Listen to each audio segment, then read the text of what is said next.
ધોરણ 10 વિજ્ઞાન પેપરમાં સેક્શન સી ના મોસ્ટ એમ્પી પ્રશ્ન આજે જ તૈયાર કરી લો. કયા કયા છે સાંભળજો. ધાતુ અને ધાતુ પાઠ નંબર 3 આ 9 સવાલમાંથી 2 સવાલ હશે ને હશે જ તે. એવી જ રીતે પાઠ નંબર 7 પ્રજનન વાળો પાઠ છે. આ 9 સવાલમાંથી 2 સવાલ હશે ને હશે. ચાલો જોઈએ કયા કયા છે. પહેલું છે ધાતુ અને અધાતુનો તફાવત આપો. બીજું છે કોપરના શુદ્ધિકરણની વિદ્યુત વિભાજનની પદ્ધતિ આકૃતિ દોરી સમજાવો. થર્મિક પ્રક્રિયા સમીકરણ સહિત લખો. સાથે જે ધાતુ ક્ષાર અટકાવવાનો ઉપાયો જણાવો. ઉભયગુણી ઓક્સાઇડ કોને કહે છે સમીકરણ સહિત સમજાવો.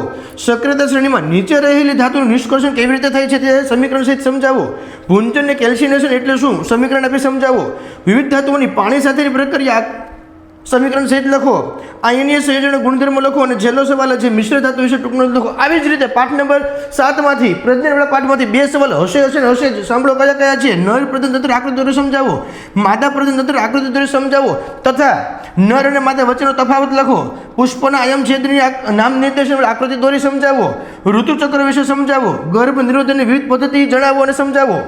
અલિંગી પ્રજનન પદ્ધતિનું નામ અને કોઈ પણ 2 પ્રકારની અલિંગી પ્રજનન પદ્ધતિ આકૃતિ દોરી સમજાવો.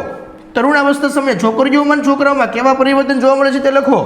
સ્વપરાગનય અને પરપરાગનયની વ્યાખ્યા આપી સમજાવો. અને છેલ્લો સવાલ છે પરાગરજનું પરાગાસન પર અંકુરણ આકૃતિ દોરી સમજાવો.